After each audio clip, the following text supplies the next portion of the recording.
मुंबई में चर्नी रोड के बड़ा कब्रिस्तान में दफन हुआ याकूब मेमन, परिवार के ढेरों सदस्यों की मौजूदगी में हुआ सुपुर्दे खाक।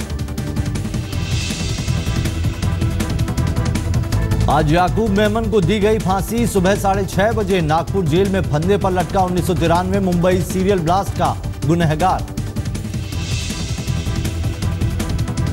याकूब की फांसी के वक्त 6 लोग थे मौजूद। सुबह 7:01 पर याकूब को किया गया मृत घोषित।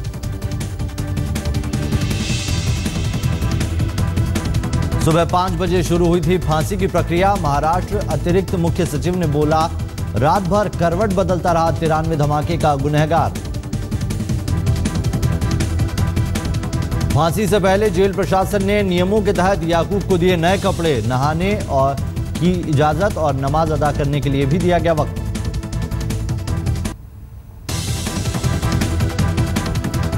फांसी के बाद याकूब का हुआ पोस्टमार्टम। नागपुर जेल में मौजूद थी डॉक्टर्स की खास टीम।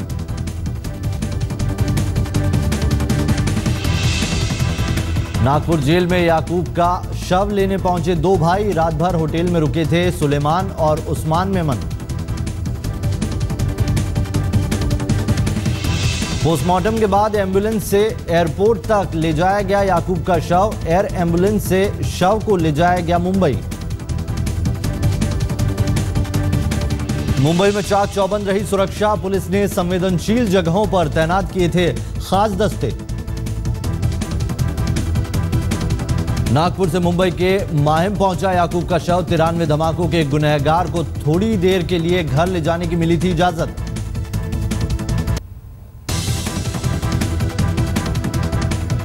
मुंबई में याकूब मेमन के घर के बाहर की गई थी कड़ी सुरक्षा। मुंबई पुलिस के कमिश्नर ने खुद संभाल रखा था मोर्चा।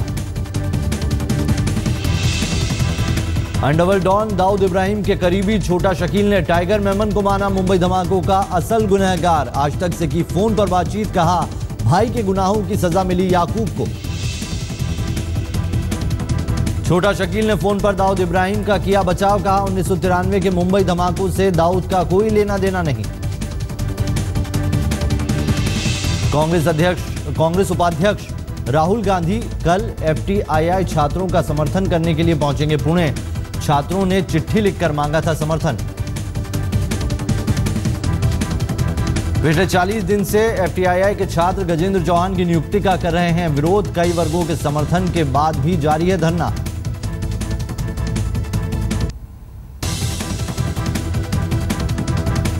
2002 के हिट एंड रन मामले में 5 साल की सजा के खिलाफ सलमान खान की अपील पर बॉम्बे हाईकोर्ट में सलमान के वकील ने फिर रखी दलील। कहा हादसे की रात सलमान नहीं चला रहे थे गाड़ी। 5 अगस्त को होगी आगे की सुनवाई। 6 मई को सत्र अदालत ने बांद्रा की एक दुकान में अपनी कार से टक्कर मारने के मामले में सलमान को ठहराया था दोषी। गैर इरादतन हत्या के मामले का दोषी पाते हुए कोर्ट ने सुनाई है 5 साल की सजा।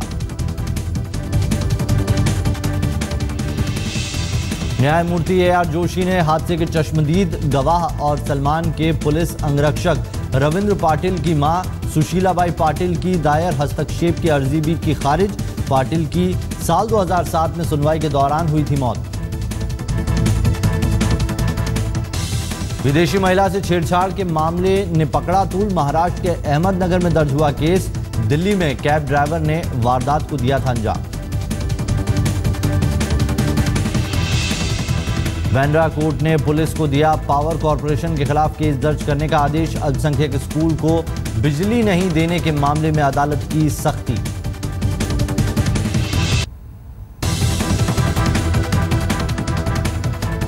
नासिक की मंडी में प्याज की कीमतों में लगी आग। करीब 3600 रुपए प्रति क्विंटल पहुंचा दाम।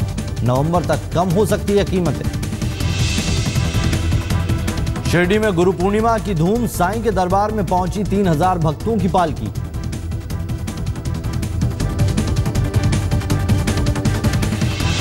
कल अजय देवगन और तब्बू की फिल्म दृश्यम बॉक्स ऑफिस पर होगी रिलीज। प्रमोशन में जोर शोर से लगे सितारे। हर परिवार में कुछ ऐसे राज होते हैं जो ना खुले तो ही बेहतर है। वो सोच और फटके देंगे ना सारी।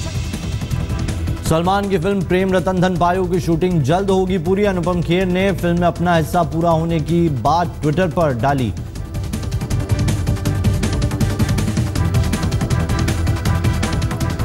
सलमान और सोनम स्टारर फिल्म को सूरज बड़जात्या कर रहे हैं निर्देशित। बड़जात्या की पहली एक्शन फिल्म में सलमान फिर बने हैं प्रेम।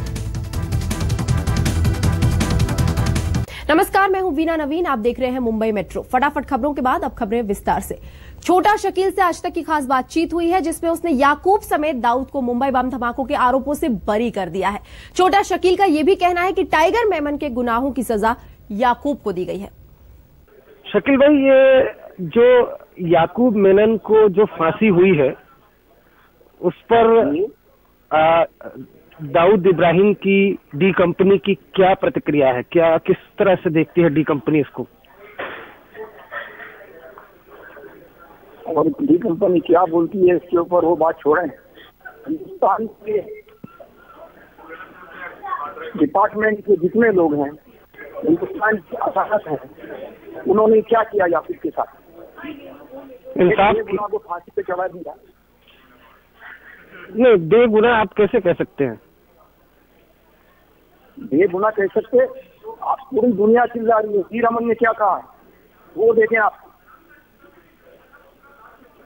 नहीं, लेकिन खुद जो स्टेटमेंट देखें, ये आदमी हाजिर हुआ है, सरेंडर किया है और उसमें सारे डॉक्यूमेंट, वीडियो, ऑडियो हर चीज में दी है। मासी रहमान ने क्या कहा कि मैंने वो वीडियो सुनी है, सर ऑडियो सुनी है, वीडियो देखी है, मैंने पूरा स्टेटमेंट देखा है मैंने, तो उसको आप लोग रिलीज करें। तो उसमें दाऊद भाई का क्या है? दाऊद इब्राहिम सामने आ जाएगा। मेरा जहाँ तक ख्याल है कि याकूब को ये इसलिए सजा दी गई है कि उसने दाऊद भाई को इस केस के अंदर क्लियर किया है। वो पूरा न्यूज आप देख लें, लाइव दिखाया है उसका स्टेटमेंट। उसने खुद ही कहा था इसमें दाऊद भाई का कोई लेना देना नहीं है। वो जो कैसेटें सुनी गई है, डिपार्टमेंट के पास रखी हुई है, जो याकूब ने ले गया है इनके पास एविडेंस के बतौर, क्या कैसेटें ले गई है। क्या कैसेट है? उस कैसेट में क्या है? सुन लो मेरी बात, पहली मेरी बात सुन लो जी। उन ऑफिसरों से पूछो जो इस केस थे, जब वीर अमन ने आंखें खोली है सबकी जी, दिखाया है। तो उज्ज्वल निगम जो है उसको उससे काउंटर करता है। नहीं, तो आप क्या कहना चाहते हैं कि याकूब निर्दोष है इस मामले में? याकूब ने तो खुद गुनाह कबूला है।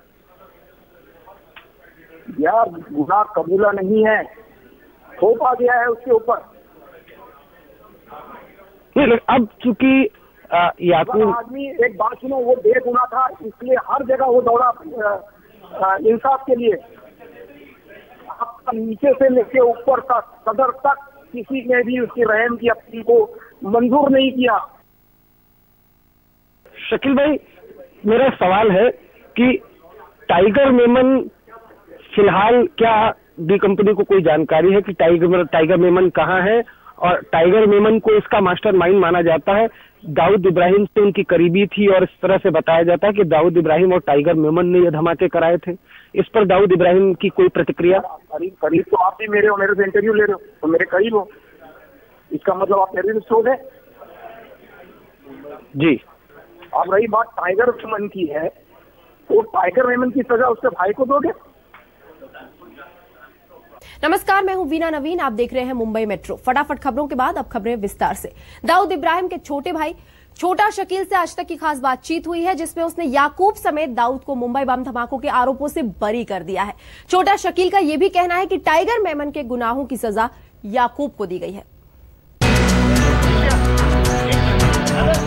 देश की सबसे बड़ी अदालत में रात भर की बहस भी याकूब मेमन के लिए सुबह जिंदगी का उजाला लेकर न आ सकी। एक अजीब इत्तेफाक था कि जिस दिन याकूब इस धरती पर आया था, उसी दिन वो यहां से विदा हो गया। सुबह के ठीक 6:30 बजे याकूब को नागपुर सेंट्रल जेल में फांसी दे दी गई। करीब आधे घंटे तक याकूब का जिस्म फंदे से लटकता रहा। सुबह 7:01 पर डॉक्टरों ने उसे मृत करार दिया। सजाए मौत के बाद याकूब के शरीर को पोस्टमार्टम के लिए भेज दिया गया। विपक्ष के सवालों के बीच गृह मंत्री राजनाथ सिंह संसद में बोले कि याकूब को एक निहायत ही पारदर्शी व्यवस्था के तहत सजा मिली है।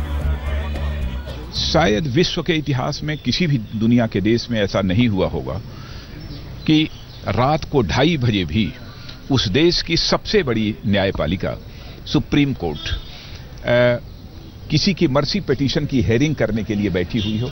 मैं समझता हूं कि इससे अधिक ट्रांसपेरेंट प्रोसेस, ट्रांसपेरेंट सिस्टम और कोई दूसरा नहीं हो सकता है। जेल में रात भर बेचैन रहने वाले याकूब को सुबह 5 बजे ये बताया गया कि उसकी जिंदगी के आखिरी 1.5 घंटे बाकी हैं। नहाने के बाद याकूब ने नए कपड़े पहने और नमाज अता की। फिर उसे फांसी यार्ड की ओर ले जाया गया, जहां पहले से DIG, jail superintendent, chief medical officer, एक मजिस्ट्रेट और 2 कांस्टेबल मौजूद थे।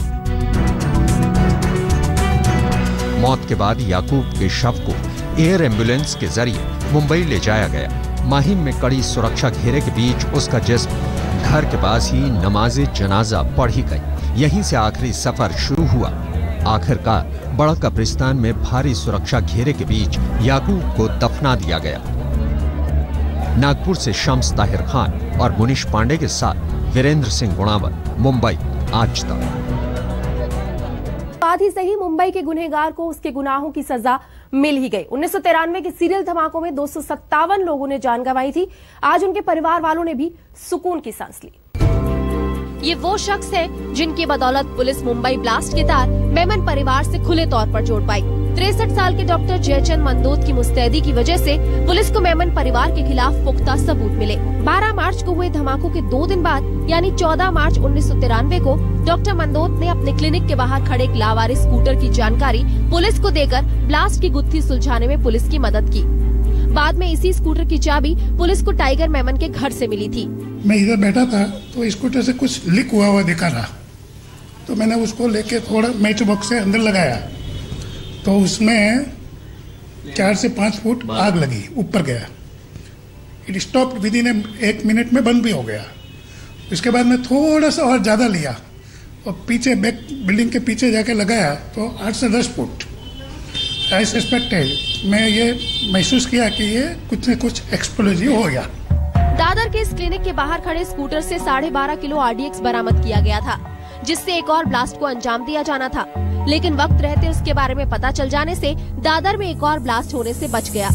लेकिन डॉक्टर मंदोत की क्लिनिक से कुछ ही दूर पर शिवसेना भवन के पास एक पेट्रोल पंप में हुआ जबरदस्त धमाका लोगों के जहन में आज भी ताजा है। जब ब्लास्ट हुआ था ना, तो जिस बिल्डिंग में हम रहते थे वो बिल्डिंग को ऐसा लग रहा था जैसे किसी ने उखाड़ के फेंक दिया हो, ऊपर को उठा दिया हो 5 फीट। इतना बड़ा धमाका था वो। अभी भी आपको उसकी याद नहीं आती, जहन में इतना बसा है कि कहीं भी कोई आवाज होती है तो ऐसा लगता है कि बम ही फूट रहा है। इधर गाड़ियाँ थी खड़ी, वो गाड़ियाँ पूरे उड़ के, सब हम इधर रहते थे, बाहर ही थे हम, तभी पूरा गाड़ी उड़ के इधर उधर हो गए। और बाद में कोई आदमी मरा, उनका भी थोड़ा बॉडी का टुकड़ा वगैरह इधर हो गया था पूरा। मुंबई को हिलाकर रख देने वाले इन सीरियल ब्लास्ट में 257 लोगों की मौत हुई थी। याकूब मेमन की फांसी के बाद मुंबई धमाकों के पीड़ितों को लगता है कि 22 साल बाद आए इस फैसले को अंजाम तक पहुंचाने में कुछ ज्यादा ही लंबा वक्त लग गया। पब्लिक को जो संतोष मिलता, जनता को जो संतोष मिलता, जो आघात हुई थी जनता, ये इसको बहुत पहले करना चाहिए था। इससे हम लोग काफी सेटिस्फाइड हैं, बट ये तो बहुत छोटा था। जो मेन बंदे हैं जो आज भी इंडिया के बाहर हैं, दाऊद इब्राहिम एंड टाइगर मेमन, आज उनको इंडिया में लाके उनको पनिश करना बहुत जरूरी है। याकूब मेमन की फांसी के बाद पीड़ितों को कुछ राहत जरूर मिली है, लेकिन पाकिस्तान में छुपे धमाकों के मास्टरमाइंड टाइगर मेमन और दाऊद इब्राहिम को सजा न मिलने की वजह से इन्हें लगता है कि इंसाफ अब भी अधूरा है। डॉक्टर मंदोत की इस क्लिनिक के बाहर शायद किस्मत इंसानियत के साथ थी, इसीलिए यहाँ बम ब्लास्ट तो नहीं हुआ, साथ ही वो स्कूटर भी मिल गई, जिससे आगे चलकर मेमन फैमिली के खिलाफ एक स्ट्रॉन्ग सबूत मिल पाया। कैमरा पर्सन प्रशांत माने के साथ मुस्तफा शेख, मुंबई, आज तक। मुंबई मेट्रो में आज बस इतना ही। मुझे दीजिए इजाजत, कल फिर हाजिर हो जाएंगे मुंबई की तमाम खबरों के साथ। लेकिन देश और दुनिया की बाकी खबरों के लिए आप देखते रहिए